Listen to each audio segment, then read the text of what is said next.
নমস্কার, 24 ঘন্টায় স্বাগত। আমি পূজা রয়েছি আপনাদের সঙ্গে। 116 বছরের মধ্যে রেকর্ড ভাঙতে চলেছে এবছরের গরম। দেশের কোথাও কোথাও তাপমাত্রা 50 ডিগ্রি ছুঁতে পারে বলে আশঙ্কা আবহাওয়া দফতরের। এল নিনোর প্রভাবে বর্ষাও মার খাওয়ার সম্ভাবনা, দুয়ে মিলে ফের খরার চোখ রাঙানি, এমনটাই মনে করছেন আবহাওয়া বিজ্ঞানীরা।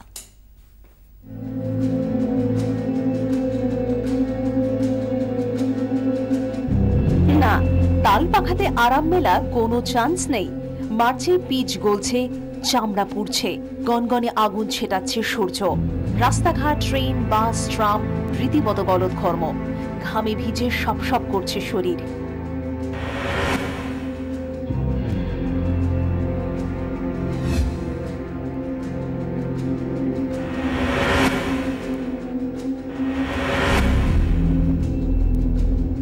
ভারতীয় আবহাওয়াবিদরা বলছেন মার্চ থেকে মে মাসের গরম 116 বছরের রেকর্ড ভাঙবে। 2016 ছিল এখনো পর্যন্ত বিশ্বের উষ্ণতম বছর, সেই রেকর্ড ভাঙতে চলেছে। 1880 সাল থেকে তাপমাত্রার রেকর্ড রাখা শুরু। সেই ভিত্তিতেই বলা হচ্ছে চলতি বছরের মার্চ থেকে মে এবং জুনের কিছুটা সময় তাপমাত্রার পারদ থাকবে স্বাভাবিকের থেকে অনেকটাই বেশি। বিশ্ব উষ্ণায়নের প্রভাবে এই তাপমাত্রা বাড়ার সম্ভাবনা। সবচেয়ে বেশি প্রভাব পড়বে পাঞ্জাব, হিমাচল প্রদেশ, উত্তরাখণ্ড, দিল্লি, হরিয়ানা, রাজস্থান, গুজরাট, উত্তরপ্রদেশ, মধ্যপ্রদেশ, ছত্তিশগড়, বিহার, ঝাড়খণ্ড, পশ্চিমবঙ্গ, ওড়িশা, অন্ধ্রপ্রদেশ, তেলেঙ্গানা। কোথাও কোথাও তাপমাত্রা 50 ডিগ্রি ছুঁতে পারে বলে হাওয়া দফতরের আশঙ্কা। ভারতীয় আবহাওয়া দফতরের দাবি, গত 110 বছরে ভারতের গড় তাপমাত্রা বেড়েছে 0.60 ডিগ্রি সেলসিয়াস। গত 30 বছরে হিট ওয়েভও বেড়েছে অনেকটাই। শুধু গরমই নয়, বর্ষাও এবার সংকটে।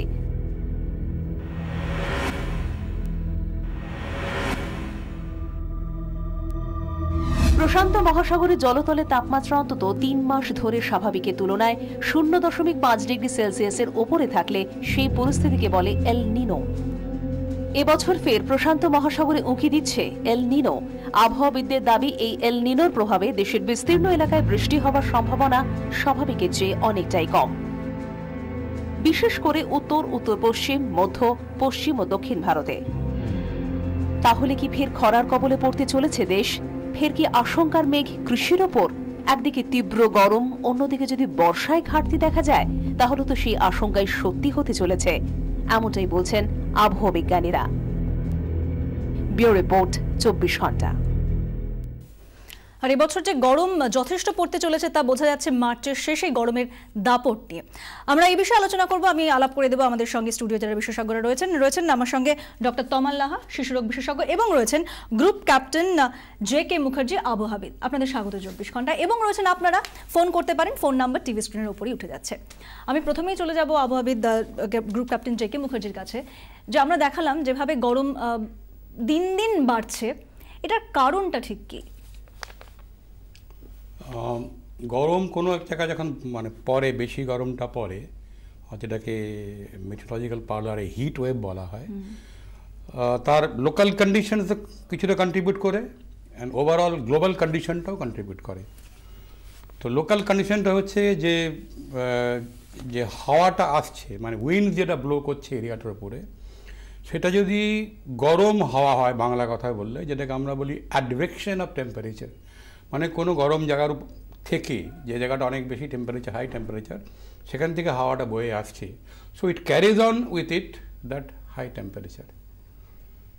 নাম্বার 2 হচ্ছে যে ওই স্থানের উপরে যদি একটা হাই প্রেশার থাকে, গ্রাউন্ড লেভেলে নয়, কিছুটা উপরের লেভেলে, উচ্চচাপ যাকে বলে, উচ্চচাপ যদি মিডল অ্যাটমসফিয়ারে থাকে, তার 2-3টে এফেক্ট হয়। একটা এফেক্ট হয়, উচ্চচাপ থাকলে পরে ক্লাউড ফর্ম করতে পারে না। ইট প্রহিবিটস ফর্মেশন অফ ক্লাউড। তার ফলে যে শেড যেটা পাই বা বৃষ্টি ফিষ্টি যেটা পাই সেটা কমে যায়।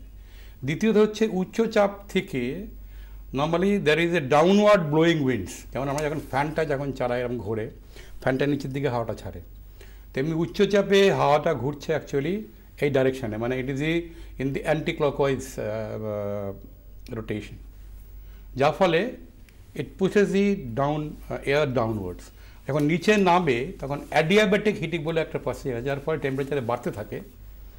পার 1000 feet it is something like per kilometer it is like 3 degrees centigrade বাড়তে থাকে। সো টেম্পারেচার যত হাওয়াটা নিচে নেমে আসে, ইট গেইনস মোর অ্যান্ড মোর টেম্পারেচারটা বাড়ে। আর নর্মালি এই উচ্চচাপের নিচে স্থির হয়, মানে ব্লোয়িং উইন্ডস খুব একটা থাকে না, মানে এভাবে কি দিন দিন কি এভাবে তাপমাত্রা বাড়তে থাকবে? কারণ আজ থেকে 10 বছর আগে কিন্তু এই এতটা গরম আমরা মার্চ মাসের শেষে অন্তত পাইনি। এই যেরকম প্রত্যেক বছর তাপমাত্রা বাড়ছে, তো ভবিষ্যতে কি তাপমাত্রা আরো বাড়বে? এই ভবিষ্যতে বাড়বে বা এখন যে বেড়েছে, তার জন্য আমি কিন্তু লোকাল ফ্যাক্টরসগুলোকে কাউন্ট করব না। আচ্ছা, কেননা local factors are always present. আমাদের পরবর্তীকালে যেটা এসেছে, যেমন আমরাও দেখলাম এই মাত্র টিভিতে, যে এখন পর্যন্ত 2016 has been considered, or rather as per record, is the warmest year, শুধু ইন্ডিয়াতে নয়, পুরো বিশ্বে। NASA record also shows that, নোয়া রেকর্ড শোজ দ্যাট। ওকে, এখন টেম্পারেচারটা বেড়ে যাচ্ছে, তার one of the reason is the global warming. Majority, I will say the major contribution from global warming, যার ফলে temperature all over the world 1 degree উপরে বেড়ে গেছে। And this global warming is causing other lot of factors, যার ফলে temperature ক্রমশ মানে বাড়ার দিকে চলেছে। গরম বাড়লে আমাদের ঠিক কি করা উচিত, এই নিয়ে আমরা আলোচনা করব। আমাদের সঙ্গে ইতিমধ্যে দুজন রয়েছেন টেলিফোন লাইনে। হ্যালো, কে বলছেন, কোথা থেকে বলছেন? আমি উজ্জ্বল গুপ্ত বলছি। বলুন প্লিজ। হরিয়া থেকে বলছি। হ্যাঁ বলুন। আচ্ছা পূজা, তোমাদের সবাইকে শুভেচ্ছা রইলো, আন্তরিক শুভেচ্ছা। আচ্ছা, এই যে ধরুন এই গরমটা পড়েছে, আমার একটু শারীরিক অসুবিধার জন্য ডাক্তারবাবু আমাকে প্রত্যেকদিন 1.5 থেকে 2 লিটার জল খেতে বলেছে, তার বেশি না কিন্তু। ঠিক আছে? হ্যালো, আপনি আরেকবার বলবেন প্লিজ। ডাক্তারবাবু আমার শারীরিক অসুবিধার জন্য আমাকে ডেইলি 1.5 থেকে 2 litre, not more than 2 litre জল খেতে বলেছেন। হ্যাঁ, কিন্তু গরমে তো প্রচন্ড তেষ্টা পাচ্ছে, তারপর আবার ডিহাইড্রেশন হয়ে যাওয়ার ভয়। কিন্তু আমি তো 2 লিটারের বেশি জল আমার দরকার, যা অবস্থা। কিন্তু আমি কোনটা ফলো করব? আচ্ছা, আমরা এই নিয়ে আলোচনা করব নিশ্চয়ই, তবে আপনি যে ডাক্তারবাবুকে দেখাচ্ছেন তার সঙ্গে আপনি একবার কথা বলুন। অনেক ধন্যবাদ ফোন করার জন্য। আরো কেউ রয়েছেন টেলিফোন লাইনে। কে বলছেন, কোথা থেকে বলছেন? হ্যালো, আমি জামশেদপুর থেকে বিপুল দাস বলছি। হ্যাঁ বলুন প্লিজ। বলছি, আমি জামশেদপুর এমনিতেই গ্রীষ্মপ্রধান জায়গা, মানে খুব টেম্পারেচার এখানে হয়। তার মধ্যে আমি যা কাজ করি তাতে দিনে 12-13 ঘন্টা আমাকে একটা হাই টেম্পারেচারের মধ্যে থাকতে হয়। আচ্ছা, তো আমার কি ধরনের সতর্কতা নিয়ে চলা উচিত যাতে গরমের মধ্যে আমার কোন রকম লু ফু বা এই ধরনের কোনো গরমের মধ্যে থাকতে হয় মানে কি ডিরেক্ট সান, মানে একদম সূর্যের তলায়?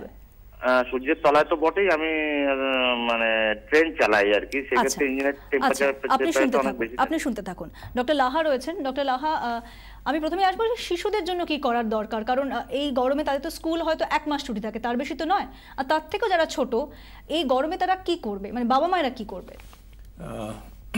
প্রথম হচ্ছে যে খুব ছোট শিশু যারা, তাদের দেখা যায় যে আমাদের যেমন বডি ওয়েটের সাথে একটা ত্বকের একটা সারফেস এরিয়া আছে, মানে ত্বকের যে ক্ষেত্র, সেটা আমাদের বডি ওয়েটের সাথে ত্বকের ক্ষেত্রের যে অনুপাত, বাচ্চাদের কিন্তু ঠিকটা উল্টো, মানে দেখে মনে হয় ছোট, আসলে ওদের বডির যে ওজন বা দেহের ওজনের তুলনায় ওদের সারফেস এরিয়া বা ত্বকের অনুপাত অনেক বেশি। তাহলে কি হয়, যত গরম তত ওদের গরম যত বেশি পড়ছে তত বেশি বাষ্পীভবন হবে ত্বক থেকে, তত বেশি ওয়াটার লস হবে, মানে জল তত বেশি শরীর থেকে বেরিয়ে যাবে।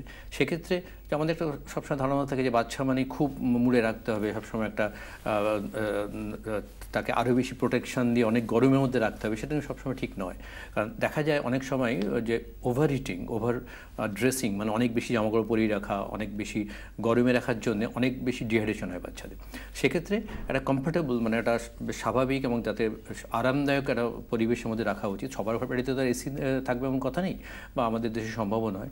সেক্ষেত্রে একটা আরামদায়ক একটা পরিবেশের মধ্যে রাখতে হবে। আমি এখানে একটা প্রশ্ন করবো, কারণ অনেক সময় হয় বাবা মায়েরা ভয় পায় যে এসিতে রাখবে কিনা বাচ্চাকে, মানে সেখানে ঠান্ডা লেগে যাবে একটা ভয় থাকে। এসি নিয়ে অনেক কথাবার্তা চলতে থাকে। এখন এসি বলতে আমরা কি বুঝি? এসি মানে হচ্ছে গরমকালে তাপমাত্রাকে ঠান্ডা রাখা, কিন্তু এসি যদি আমরা অন্যভাবে মানে করি এটাকে যদি নাতিশীতোষ্ণ ধরা হয়, তাহলে একটা টেম্পারেচার, আমরা শীতকালে আমাদের দেশে কত টেম্পারেচার থাকে, আমরা কলকাতায় ধরি বা গ্রামেই ধরি 16, 18, 20। তাহলে এসি যদি আমরা 22 বা 20-তে চালাই, তাহলে তো সেটা তো শীতকালের টেম্পারেচার হলো, ব্যাপারটা কি, সমস্যা নেই। লোকে এসি চালানো মানেই বোঝে 10-এ চালিয়ে ঠান্ডা ঘরে বসে থাকবে, তাহলে তো ঠান্ডা লাগবে, ঠিক আছে, এটা এক। দ্বিতীয় হচ্ছে যে এই যে স্কুলে বাচ্চারা যাবে, আমরা চাইবো যে স্কুলে যখন যাবে খুব রঙিন পোশাক তখন থাকে না, স্কুলে একটা ড্রেস কোড আছে, ড্রেস কনসেপ্ট আছে, একটু লুজ জামা পরবে, সুতির জামা পরবে, যাতে ভেতরের মধ্যে হিটিং না হয়, যাতে হিটটা এভাপোরেট করতে পারে, বা ভেতরে খুব ঘাম জমে না যায়, ঘাম জমে ভেতরে ঠান্ডা না লাগে, এসবগুলো লক্ষ্য রাখতে হবে। বেশি করে জল খাওয়াতে হবে, একটু ফলের রস টস খাবে, একটু বাইরের খাবার খাবে না, সহজপাচ্য খাবার খাবে, পুষ্টিকর এবং সহজপাচ্য, এবং একটু নিরামিষ আমিষ জাতীয় খাবার, খুব বেশি আমিষ জাতীয় খাবার খেলেই বেসিক্যালি আমরা বেশি মশলা খাই, সেই জন্য সেই মশলাটাগুলো অ্যাভয়েড করতে হবে, এইসব খাবার দাবারের মধ্যে থাকতে হবে। আর বাচ্চাদের ছাতা ব্যবহার করা, বাচ্চারা তো সানগ্লাস পরে স্কুলে যাবে না, বাট যতটা সম্ভব ওদের প্রোটেকশন দিয়ে মানে ছাওয়ার মধ্যে থাকা, আউটডোর গেমসগুলো এই সময় একটু অ্যাভয়েড করা, মানে বা সেটা কি বিকেলের সময়? বিকেল তো ঠিক আছে, মানে একদম মানে কড়া রৌদ্রে এরা পিটি করছে, করছে, বা যাদের শারীরিক সত্যি অসুস্থতা আছে, মানে কারো একটা হার্টে একটা ফুটো ব্যাপার আছে, কনজেনিটাল হার্ট ডিজিজ আছে, কারো একটা ব্লাড প্রেশার বেশি আছে, কারো একটা কিডনির সমস্যা আছে, তাদের ক্ষেত্রে এই গরমকালটা আরও বেশি ডিহাইড্রেশন হওয়ার সম্ভাবনা। হয়তো একটা বাচ্চা একটু ডায়রিয়া হয়েছে, তার একটু 2-1টা ডায়রিয়া, 1 বা 2 বার ভমিটিং স্কুলে চলে গেছে, সেই সময় গরমের মধ্যে যাতে আরও বেশি মানে ডিহাইড্রেশন না হয়ে যায়, অনেক বেশি জল খাওয়া, এগুলো ঠিকঠাক থাকলেই হবে। আচ্ছা, আমাদের সঙ্গে আরো দুজন রয়েছেন টেলিফোন লাইনে। কে বলছেন, কোথা থেকে বলছেন? নমস্কার। নমস্কার, আমি পারমিতা ঘোষ বলছি, সোনারপুর থেকে। বলুন। আমার প্রচন্ড সোয়েটিং হয়, যে কারণে আমি মিনিমাম দেখেছি গত 4-5 বছরে যে 3 থেকে 3.5 লিটার জল খেলে যেন মনে হয় ঠিক আছে, না হলে শরীরটা মানে একটু আইঢাই করে। তাই এই ক্ষেত্রে আমি কত লিটার জল খেতে পারি? আপনি শুনতে থাকুন। আরো একজন রয়েছেন টেলিফোন লাইনে। কে বলছেন, কোথা থেকে বলছেন? মুর্শিদাবাদ কালী থেকে বুদ্ধদেব হাজরা বলছি। বলুন। বলছিলাম যে 2 লিটারের বেশি জল খেলে কিন্তু আবার সর্দি মানে ছাড়তে যায় কিনা। হ্যাঁ, সবসময় মানে সর্দি লাগা ভাব থাকে। আচ্ছা, বেশি জল খেলে সমস্যা হয়? হ্যাঁ, বেশি জল খেলে মানে সর্দি লেগে যায়, আর রাতে গলে মানে সবসময় মানে হাঁচি, হ্যাঁ কাশতে হয়, হাঁচি পড়ে। সেটা কি শুধু গরমেই হয়? হ্যাঁ। আচ্ছা আচ্ছা, অনেক ধন্যবাদ ফোন করার জন্য। আর মার্চের শেষেই হাঁসফাঁস গরম। বুধবার কলকাতার তাপমাত্রা 35 ডিগ্রি সেলসিয়াস। বিক্ষিপ্ত বৃষ্টির পূর্বাভাস থাকলেও তাপমাত্রা তেমন হেরফের হবে না, বরং এপ্রিলের মাঝামাঝি পর্যন্ত চলবে এই অবস্থা, এমনটাই জানাচ্ছেন আবহাওয়াবিদরা। উত্তরে বৃষ্টি, তবে শুকনো খটখটে দক্ষিণবঙ্গ। রাজ্যের 2 প্রান্তের অবস্থা একেবারে বিপরীত। মার্চের শেষে হাঁসফাঁস অবস্থা কলকাতায়, চৈত্রেই বৈশাখের উত্তাপ। আবহাওয়া দপ্তর বলছে বাতাসে আপেক্ষিক আর্দ্রতার জন্যই দক্ষিণবঙ্গে বাড়ছে গরম। ভীষণ গরম পড়ে গেছে, অলরেডি হিউমিডিটি এত বেশি, আমি রোজই খবর দেখছি, রেনফল পুরো নীল দেখাচ্ছে, যাচ্ছে তাই অবস্থা। আই ডোন্ট নো মানে অ্যাকচুয়াল সামার মান্থসে কি অবস্থা হবে। খুব খুব খুব গরম, শুরুতেই খুব গরম, এরপরে কি হবে জানি না। কেন বাড়ছে আপেক্ষিক আর্দ্রতা? জলীয় বাষ্প জমছে মেঘে, তার জেরে বৃষ্টি হচ্ছে উত্তরবঙ্গে, কিন্তু দক্ষিণবঙ্গে সেই পরিস্থিতি তৈরি হচ্ছে না।